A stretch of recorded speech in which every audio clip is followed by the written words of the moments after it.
Oke, Assalamualaikum warahmatullahi wabarakatuh. Di video kedua ini kita bakalan langsung belajar dasar pemrograman. Um, Mungkin saya awali dulu untuk ini tuh PPT-nya bukan punya saya, tapi saya pinjam dari dosen saya. Um, ya, kita langsung aja. Jadi yang pertama akan kita bahas itu adalah algoritma.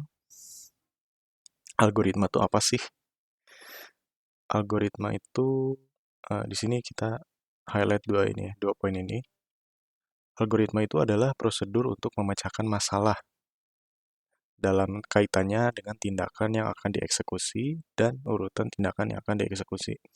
Nah, jadi algoritma itu intinya adalah bagaimana caranya kita menyelesaikan suatu masalah. Namun, pemecahan masalahnya itu kita deskripsikan secara detail dan terurut gitu. Jadi misalnya kita ingin menampilkan suatu gambar di PowerPoint, maka pastinya pertama-tama kita cari dulu kan gambarnya itu apa. Lalu yang kedua, kita download gambarnya. Lalu yang ketiga baru kita masukkan ke PowerPoint.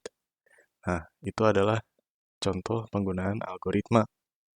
Jadi, kita punya masalah. Masalahnya itu kita ingin memasukkan gambar ke PowerPoint.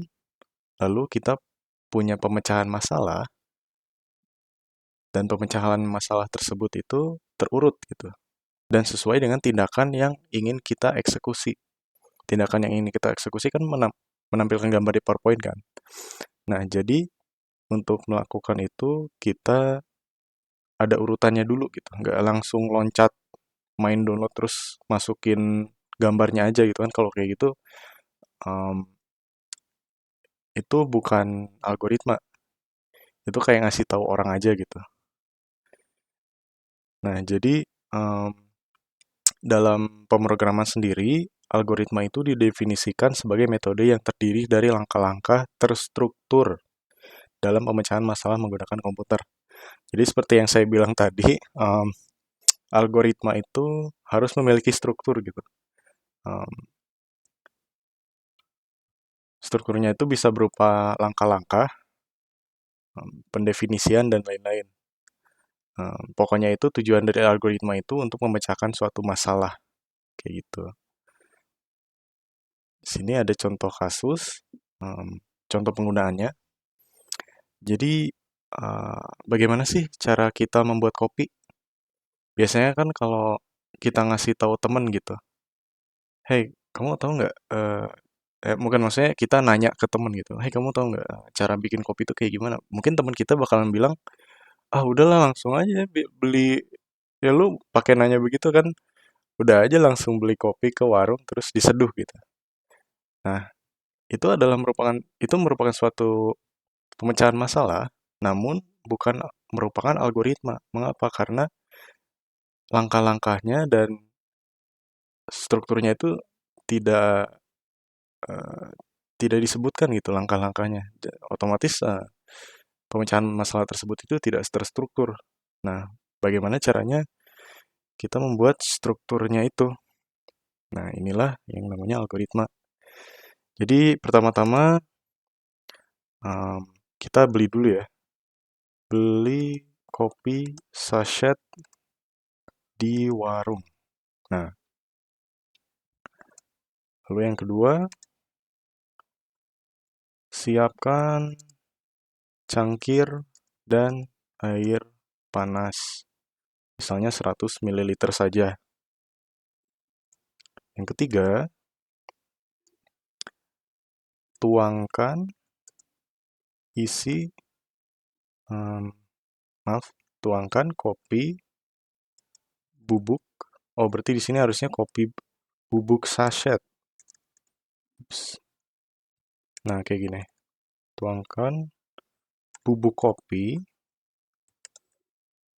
ke cangkir. Lalu yang keempat, tuangkan air panas. Aduk sampai merata. Nah, ini adalah sebuah algoritma karena langkah-langkahnya itu disebutkan secara lengkap dan terstruktur. Nah, lengkapnya itu kenapa disebut lengkap? Karena di sini kita juga menyebutkan bahan dan alatnya gitu. Di sini bahan-bahannya itu adalah kopi bubuk saset dan cangkir. Oh maaf, dan air panas. Lalu alatnya itu adalah cangkir, mungkin sendok ya. Sendok, cangkir, dan sendok gitu. Itu adalah alatnya. Lalu di sini juga cara cara memecahkan masalahnya tersebut tuh diuraikan secara jelas gitu. Nah, inilah yang disebut algoritma. Lalu yang kedua, ada contoh kasus yang lain. Bagaimana caranya teman-teman berangkat kuliah? Ini menarik nih. Nah, teman-teman biasanya bangun jam berapa? Terus biasanya habis bangun tuh ngapain? Apakah mandi dulu atau sarapan dulu atau langsung pergi ke kampus tanpa keduanya? Nah, itu silakan teman-teman buat ya algoritmanya. Ini kita skip juga, tapi kalau misalnya teman-teman mau screenshot, ini bagus sih masalahnya. Nah, seperti yang saya bilang tadi, pemecahan masalahnya itu harus terstruktur dan langkah-langkahnya itu harus jelas gitu. Di sini disebutkan menjadi poin-poin. Di sini ada 4 poin untuk memecahkan masalah ini. Nah, lalu ciri-ciri algoritma, yang pertama itu algoritma bisa menerima input ataupun tidak. Namun, biasanya algoritma yang tidak memiliki input itu sudah didefinisikan, datanya itu sudah didefinisikan gitu. Misalnya, kita mau menghitung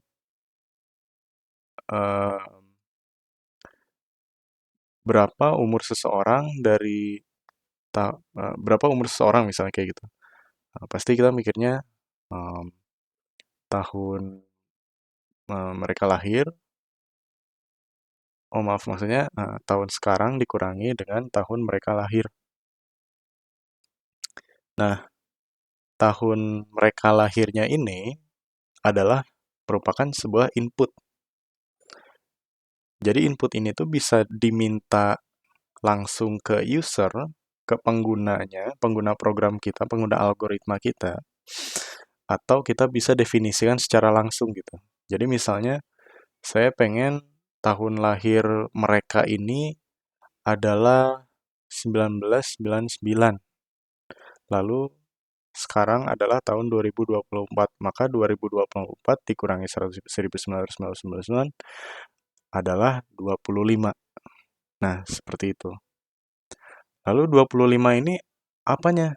25 ini adalah merupakan sebuah output dari algoritma itu sendiri. Nah, jadi algoritma itu harus memiliki sebuah hasil gitu. Kan tadi kita punya masalah kan, terus kita punya pemecahan masalahnya, terus kita punya langkah-langkah yang terstruktur tadi. Nah, terus dari pemecahan masalah itu harus ada hasil pemecahan masalahnya itu sendiri gitu.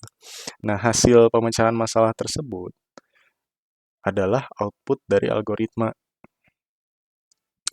Lalu yang ketiga, algoritma itu harus bisa berhenti. Jadi, jika tadi kita punya masalah, pemecahan masalah, dan hasilnya, maka algoritma itu harus terhenti. Dan algoritma juga harus jelas gitu, di mana mulainya dan di mana berhentinya. Jadi misalkan kita tadi ya yang membuat kopi, kita kan mulainya tuh dari beli kopi bubuk saset di warung kan. Nah, berarti kita juga harus tentukan di mana algoritma tersebut berakhir gitu. Apakah dituangkan air panas atau diaduk sampai merata. Nah, kenapa harus ada akhirnya? Karena kalau misalnya nggak ada akhirnya, ini bisa meluber terus, bisa sampai 6, 7, 8, 9. Nah, ini juga yang eh, berkaitan dengan ciri keempat, yaitu algoritma harus jelas, tidak boleh ambigu. Jadi kalau kayak gini kan ambigu kan, kayak kita nggak tahu kapan si algoritma ini berhenti gitu. Jadi em, kita tentukan dulu di mana algoritma itu akan berhenti. Misalnya di sini berhenti, dan di sini mulai. Nah, ini kan berarti algoritmanya jelas kan. Jadi kita mulai, lalu mulainya ini dari beli kopi gitu. Maaf. Beli kopi bubuk saset di warung, lalu berhentinya tuh setelah aduk sampai merata. Nah, kenapa kalau nggak ada mulainya ini dia jadi nggak jelas? Karena kita pikirkan aja, misalnya kalau mulainya itu nggak jelas di mana, kita bisa aja nomor satunya itu kita misalnya pergi ambil dulu uang.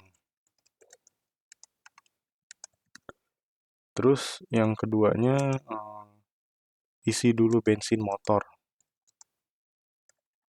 Nah, kalau kayak gini kan nggak jelas ya. Ini di mana mulainya sih gitu. Jadi oleh karena itu kita harus membuat dulu em, di mana algoritma kita itu akan dimulai gitu. Bisa aja kita mulainya dari nomor 2 bisa, kayak gini, boleh. Atau mungkin nomor 3 boleh. Atau mungkin berhentinya cuma sampai tuangkan air panas, boleh. Nah, tapi kalau kayak gini kan jelas kan algoritmanya. Mulainya itu di mana, lalu berhentinya di mana gitu, nggak ngalor ngidul. Istilahnya kayak gitu. Jadi itulah ciri-ciri dari algoritma.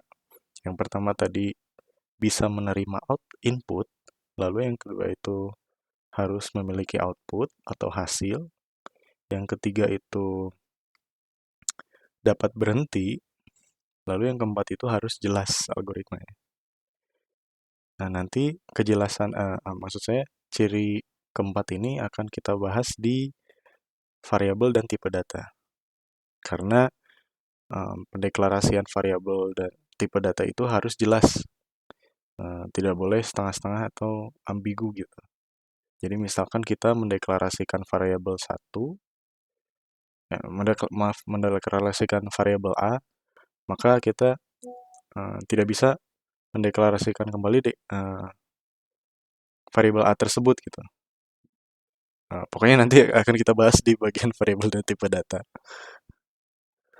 Lalu yang selanjutnya ada cara penulisan algoritma. Di sini yang di highlight ada 3 ya. Ada uraian deskriptif, ada pseudocode, dan ada flowchart. Terus sebenarnya ini kebalik sih, harusnya flowchart dulu kalau kata saya. Lanjut aja. Nah, jadi yang pertama itu uraian deskriptif. Uraian deskriptif itu kayak kita membuat sebuah teks deskripsi gitu. Bagaimana algoritma kita ini berjalan. Jadi tahu kan teks deskriptif tuh pokoknya itu yang menjelaskan itu. Menjelaskan secara detail. Nah, lalu di uraian deskriptif ini tuh ada bagian judul. Judulnya itu tentang apa yang akan diselesaikan oleh algoritma tersebut, apa masalahnya gitu. Lalu ada bagian deklarasi. Di sini kita bagian yang akan kita gunakan untuk mendeklarasikan variabel-variabel yang akan kita gunakan gitu. Kayak misalnya yang tadi contoh kasus bikin kopi, oh bisa dicat. Oke lah. Jadi kayak tadi ya yang ini kopi. Berarti kita deklarasikan terlebih dahulu. Kita butuhnya apa aja untuk membuat secangkir kopi. Kayak yang tadi saya udah bilang ya, pasti butuh bahan dan alat. Nah, bahan dan alat ini adalah variabel. dari algoritma kita. Variabel bahan sama dengan kopi bubuk sachet dan air panas 100 ml. Variabel alat sama dengan cangkir dan sendok. Nah, kedua variabel tersebut akan dideklarasikan di bagian deklarasi uraian deskriptif. Lalu yang terakhir di sini ada bagian deskripsi. Bagian deskripsi ini tuh bagian kita ya sesuai namanya mendeskripsikan apa yang akan algoritma kita lakukan gitu. Jadi misalnya di sini tuh kalau tadi kan itu udah deklarasikan variabelnya kan. Misalnya kayak gini deh, saya tulis aja. Misalnya deklarasi bahan sama dengan tadi apa? Ups, maaf. Bahan sama dengan kopi bubuk sachet dan air panas. Kayak gitu aja. Lalu alatnya cangkir dan sendok. Nah, lalu di sini kita bikin deskripsi.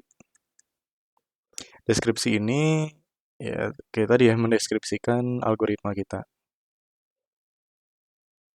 Oh ya, jangan lupa ini mulai dan akhirnya itu harus ada juga ya di uraian deskriptif. Mulai, lalu berhenti. Ini kita abaikan aja.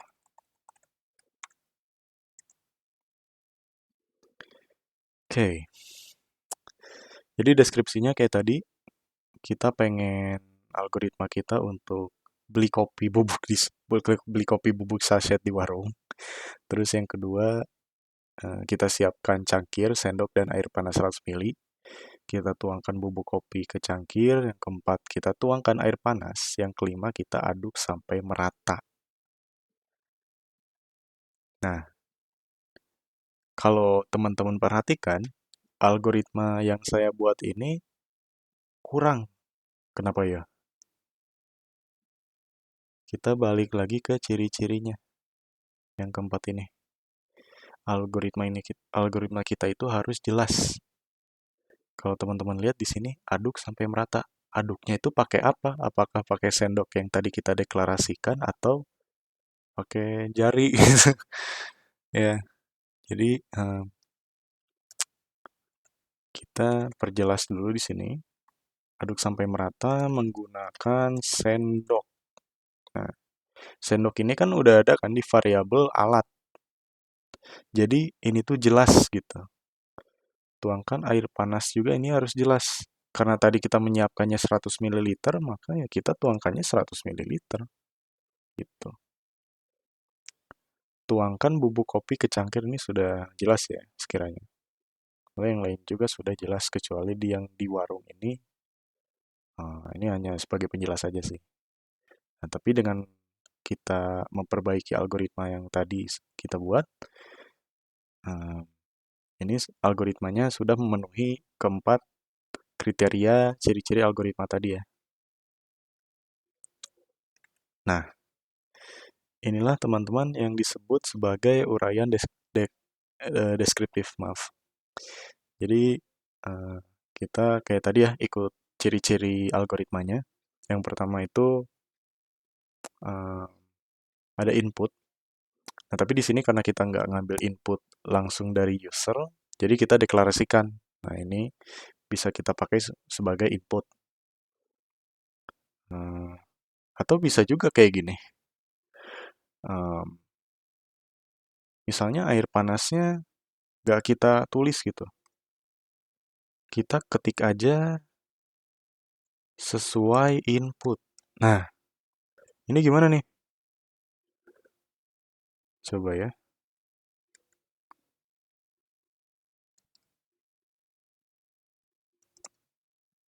Nah, kalau kayak gini berarti kita secara eksplisit atau secara jelas kita meminta input kepada user gitu.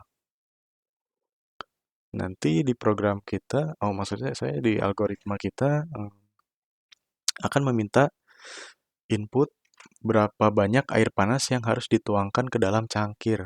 Nah, kayak gitu. Nah, lalu yang kedua tadi ada outputnya. Outputnya itu bisa kita tulis di sini. Secangkir kopi hangat. Karena kita tadi pakainya air panas ya, pastinya kopinya itu hangat atau panas gitu. Nah, jadi sini kita sudah memenuhi kriteria yang kedua. Lalu yang ketiga ini ada mulai dan berhenti. Sudah. Lalu yang keempat ini jelas. Kita menggunakan maksud saya setiap langkah-langkahnya itu menggunakan variabel yang kita tadi deklarasikan gitu. Nah, inilah yang disebut sebagai uraian deskriptif. Nah, ini ada contoh juga sih ini maksud saya menghitung volume balok. Jadi di sini ada judulnya. Nah, berarti kita ini salah ya, ini kurang judulnya nih. Harus ada judulnya. Membuat kopi. Maaf, secangkir kopi. Nah, sini juga sama. Ada judul. Mhm. Nah, di sini tuh nggak ada mulai dan berhenti kan. Nah, seharusnya ini tuh ada karena sesuai yang tadi, em, yang ketiga algoritma itu harus ada berhenti dan mulainya gitu. Lalu yang pasti yang pertama kali kita lihat nih deklarasi nih banyak banget nih apa nih. Nah, jadi em, deklarasi ini tuh di contoh ini udah mencakup tipe data ya. Di sini saya jelaskan aja sedikit. Jadi apa maksudnya ini? P sama dengan integer. Integer ini apaan sih? Integer, ager-ager. Integer ini tuh dibacanya integer ya. Integer. Jadi integer tuh sebenarnya kalau di bahasa Indonesia itu adalah bilangan bulat. Nah, bilangan bulat ini atau integer ini itu adalah salah satu tipe data primitif. Itu nanti akan kita bahas ya. Pokoknya yang harus teman-teman tahu itu di sini mendeklarasikannya itu P adalah sebagai bilangan bulat. Kayak gitu. Kalau dibacanya ya. Bukan bukan P sama dengan integer, bukan. Dibacanya itu P adalah bilangan bulat. Lalu L adalah bilangan bulat juga. T bilangan bulat dan V adalah juga bilangan bulat. Nah, kita baru ke deskripsi. Nah, di sini dijelaskan ya langkah-langkah menyelesaikan masalahnya secara detail. Masukkan nilai panjang balok. Ini harusnya dijelasin juga sih ini masuknya ke variabel apa. Ini masuknya ke variabel P, lebar masuknya ke variabel L, tinggi masuknya ke variabel T. Nah, lalu di sini ada satu lagi nih. Hitung volume. Volume itu sebenarnya harusnya V ya ini. Nih. Volume itu V sama dengan P dikali L dikali T. Nah, di sini juga teman-teman bisa menggunakan proses, maksud saya mendeskripsikan suatu proses. Gitu. Misalnya kayak gini,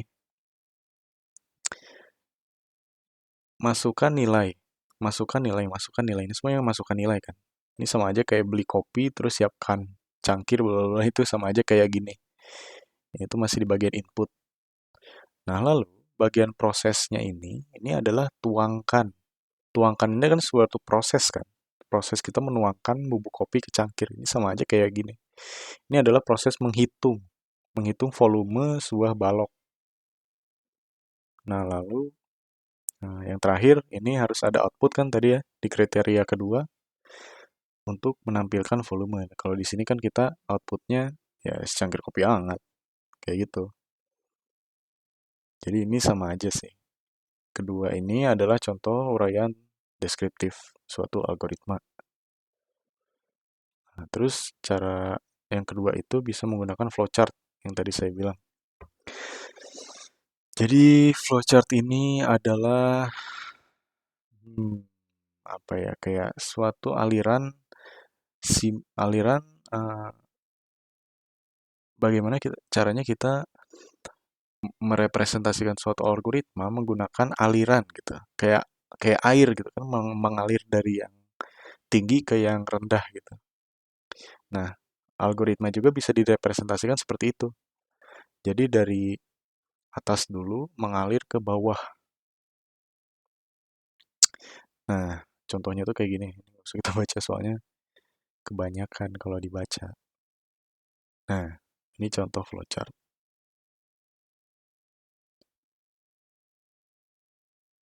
Nah, ini kan tadi kayak seperti yang saya sudah katakan, eh, flowchart itu cara kita merepresentasikan algoritma eh, secara mengalir gitu kan. Mengalir dari tempat yang tinggi ke tempat yang rendah. Flowchart juga sama kayak gitu. Jadi kita mulainya itu dari atas, terus berhentinya di bawah. Nah, dia tuh mengalir terus dari atas ke bawah gitu, kayak ditarik gravitasi gitu. Nah, kalau di sini main itu adalah sebagai start, end itu sebagai berhenti. Jadi di sini mulai, di sini berhenti gitu. Nah, teman-teman bisa buat algoritma flowchart sendiri menggunakan Draw.io. Nah, start. Ini terserah teman-teman yang mau download atau pakai di browser, tapi kalau saya sih pakai di browser aja mendingan. Ini kita save di device aja. Cari flowchart. Nah, ini flowchart ya. Ini kita kasih nama dulu. Contoh satu. Terus klik create.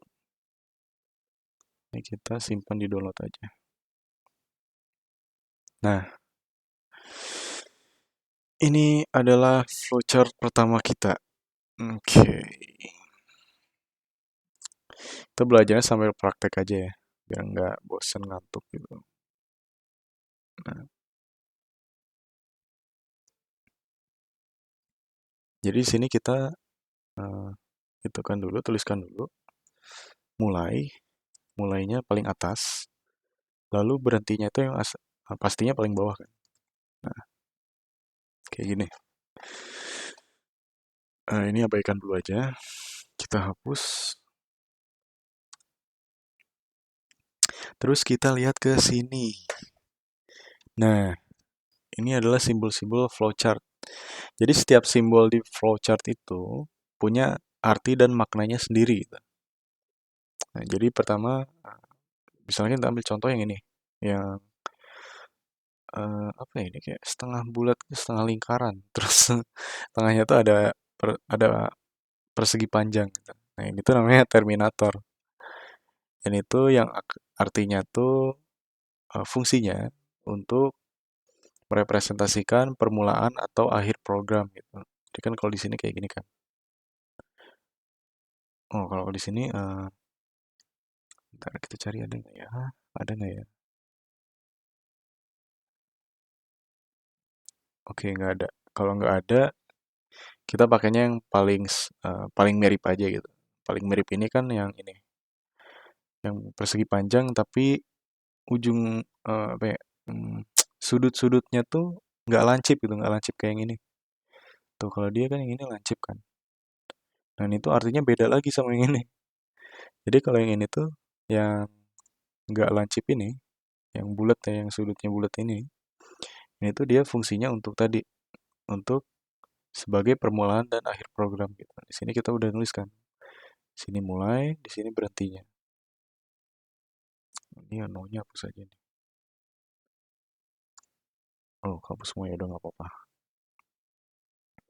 Kita tarik dulu ke berhenti. Nah,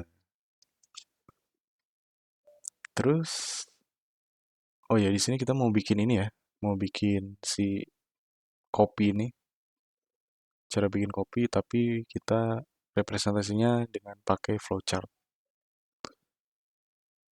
Nah, jadi Yang ini yang segi 6. Ini adalah preparation, persiapan dan pemberian harga awal. Jadi maksudnya tuh deklarasi ya kalau di uraian deskriptif. Nah, ini ada nih, hexagon. Sip. Di hexagon ini kita tulis dulu deklarasi variabel.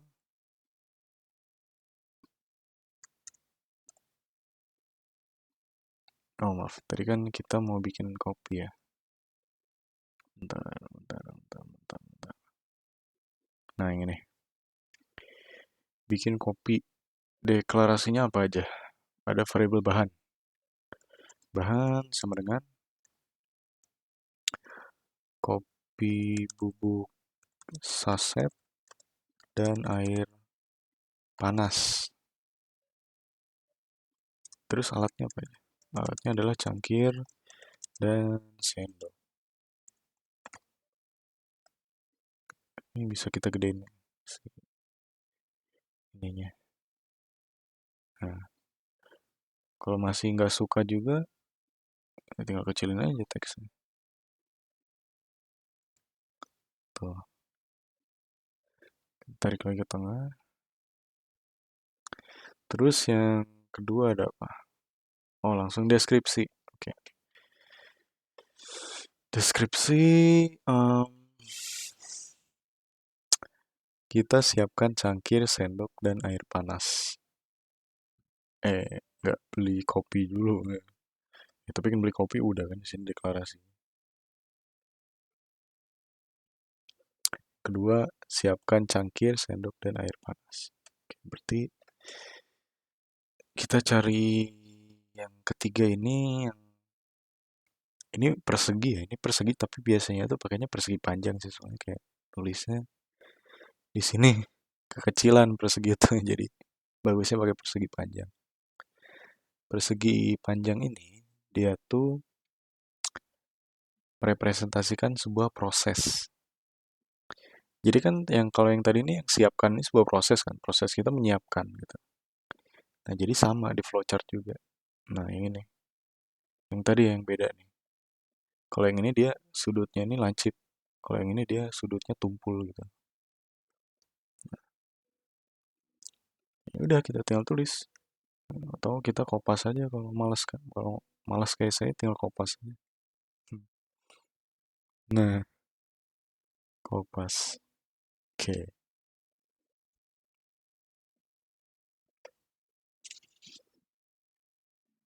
tarik ke bawah. Terus apa lagi nih? Tuangkan bubuk kopi ke cangkir. Oke, kita bikin lagi sebuah proses. Bikin aja terus. Tuangkan bubuk kopi ke cangkir. Terus bisa juga tuangkan air ya. Air panas. Lalu yang terakhir itu aduk. Aduk dengan sendok. Oke. Nah, ini adalah algoritma kita di dalam bentuk flowchart. Oke. Yang di sini kelihatan nggak ya? Oke.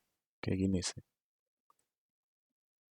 Ini adalah algoritma yang tidak mengambil input dari user. Jadi kita karena inputnya sudah dideklarasikan di sini sebagai variabel, jadi kita nggak ngambil input dari user. Kalau misalnya mau pakai input dari user kayak gimana? Oke, kalau kayak gitu berarti di antara sini tuh harus ada inputnya gitu. Di mana kira-kira? Kalau kata saya mah ada di antara proses tuang bubuk kopi dan siapkan. Kenapa? Karena kita bisa aja input dulu berapa banyak bubuk kopi yang dimasukkan ke cangkir, ya kan? Nah, dituangkan maksudnya bukan dimasukkan. suka lupa. Di sini untuk input itu yang jejer genjang yang kayak gini. Cari di sini aja jejer genjang nggak? Oh ini ada. Eh, Nah, sebab jejer genjang ini tuh merepresentasikan dua hal sekaligus, input atau output, maka kita harus secara eksplisit menuliskan maksudnya gitu. Ini kan maksudnya input, ya udah tulis aja input gitu. Input banyaknya bubuk kopi yang dituangkan. Nah, terus di antara ini juga nih, tarik lagi ke bawah, kita kopas aja. Nah, terus kita ganti bubuk kopinya jadi air panas. Nah, udah jadi. Ini adalah algoritma yang lengkap di dalam bentuk flowchart. Kalau teman-teman sambil ngikutin saya bikin ini, berarti selamat. Teman-teman baru aja bikin flowchart pertama teman-teman. Ini nanti bakalan jadi proses yang saya kira paling makan waktu sih, asli. Jadi, waktu saya praktikum ngoding di lab komputer, bikin flowchart tuh yang bikin saya lama gitu ngoding. Karena emang harus disuruh bikin flowchart ini gitu. Kalau enggak mah ya cepet sih hasilnya. Nah, di sini juga ada simbol-simbol yang lain. Eh, Bisa teman-teman screenshot aja. Oke, kalau udah kita lanjut ke pseudocode. Nah, kalau pseudocode, ini saya sendiri juga bingung sih. Kenapa harus pseudocode gitu? Padahal ngoding itu sekarang kalau misalnya pakai Python, itu udah menggunakan bahasa yang sangat mudah dimengerti, bahkan sampai anak-anak juga bisa belajar gitu. Tapi ya di sini kita bakal tetap belajar ya, pseudocode. Pseudocode itu merupakan cara penulisan algoritma yang dibuat semirip mungkin gitu sama bahasa pemrogramannya. Jadi kita kayak ngoding tapi pakai bahasa manusia gitu. Kalau biasanya kan ngoding kita pakainya bahasa alien gitu kan kayak gitu. Nah, kalau pseudocode ini gimana caranya kita ngoding tapi masih pakai bahasa yang kita ngerti. Contohnya itu ada di nah kayak gini. Ini kita bikin itu aja ya. Kita rubah yang tadinya dari uraian deskriptif ke pseudocode. Ya, jadi di sini ada start, di sini juga ada mulai, deklarasi. Nah, di sini bedanya apa? Kalau di pseudocode itu harus jelas tipe datanya gitu. Kalau di sini kan nggak jelas kan, ini bahan sama alat ini apaan nih? Nah, jadi biar jelas, kita tulis bahwasannya bahan ini adalah eh, sebuah benda, misalnya ya. Lalu alat juga adalah sebuah benda. Nah, terus di sini di deskripsinya, kita nggak tulis deskripsi kayak gini ya. Ini kita abaikan aja deskripsinya. Kita, oh ya, ini garis miring dua ini tuh artinya komentar ya. Jadi komentar tuh eh, adalah sesuatu yang diabaikan oleh komputer, tapi berguna untuk kita gitu, untuk eh,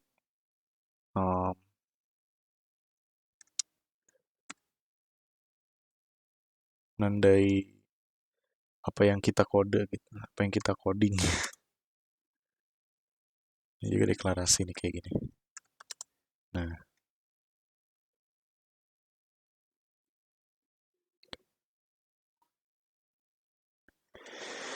Nah, terus dari yang 1, 2, 3, 4, 5 ini, ya berarti kita tinggal hapus aja.